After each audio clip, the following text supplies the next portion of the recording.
Brought to you by TechnoSpark 20 series smartphones. I'm superhuman.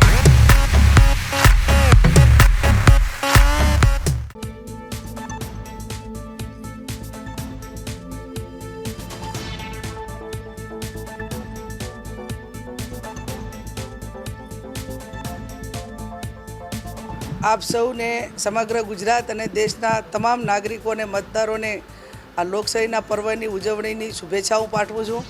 આ લોકશાહી democracy આવનાર દેશનું ભવિષ્ય અને આપ સૌ મોટા પ્રમાણમાં જે બંધારણીય હક તમને મતદાતા તરીકેનો મળેલો છે તો તમારો કિંમતી પવિત્ર મતનું જે મૂલ્યાંકન છે એ ભારત દેશની લોકશાહીમાં એક સામાન્ય પરિવારથી કરીને પીએમ સુધીનું એનું વેલ્યુએશન સરખું હોય ત્યારે એટલા માટે જ કહેવામાં આવ્યું છે કે આપણો કિંમતી પવિત્ર અને અમૂલ્ય વોટ કોઈ પણ લોભ લાલચ વગર તમે તમારી રીતે અપાવી કોંગ્રેસ પાર્ટીને વિજય બનાવો।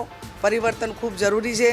આજે દેશની અંદર જે એક સરમુખતારશાહીનું વાતાવરણ સ્થાપિત થયું છે અને દેશ આખો સરમુખતારશાહી તરફ ધકેલી રહ્યો છે ત્યારે રામચંદ્ર ભગવાનને પણ પ્રાર્થના કરું અને એમના આશીર્વાદ માગું કે અહંકાર સામે અધર્મ સામે ધર્મનો વિજય થાય, અસત્ય સામે સત્યનો વિજય થાય અને જ્યારે રામના નામે રોટલા શેકાતા હોય ત્યારે આપ સૌ સમગ્ર દેશના ગુજરાતના બનાસકાંઠાના તમામ મતદારો કોંગ્રેસ પાર્ટીને વોટ અપાવી વિજય બનાવશો એવી હું અપેક્ષા રાખું છું।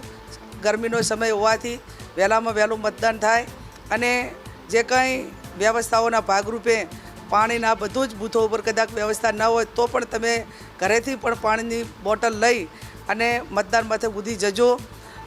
ફરી આપ સૌ એક ભાઈચારાની ભાવના આખા જિલ્લાની અંદર જળવાઈ રહે, સર્વ ધર્મના લોકો એક લોકશાહી ઢબે અને ખેલદિલીપૂર્વકનું સૌ મતદાન કરી અને સાંજે એક વિના વિઘ્ને મતદાનનો જે સમય છે એ સમય દરમિયાન ભાઈચારાની ભાવના હચવાઈ અને તમામનું માં નડેશ્વરી રક્ષણ કરે, ધૈર્યધર ભગવાન સૌનું રક્ષણ કરે અને કાયમી આપણી ભાઈચારાની ભાવના ટકી રહે એ પ્રમાણે આપ સૌ કરજો એવી મારી આપ સૌને વિનંતી।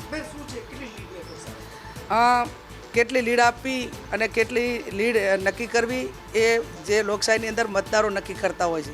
સાંજે મતદાન થયા પછી ખબર પડશે કેટલા ટકા મતદાન થાય છે અને પછી અંદાજ એ હાજે ખ્યાલ આવશે। પણ બનાસકાંઠાની જનતા સમગ્ર ગુજરાત અને દેશની જનતા પરિવર્તન ઈચ્છી રહી છે એટલે 100% આ વખતે પરિવર્તન થશે।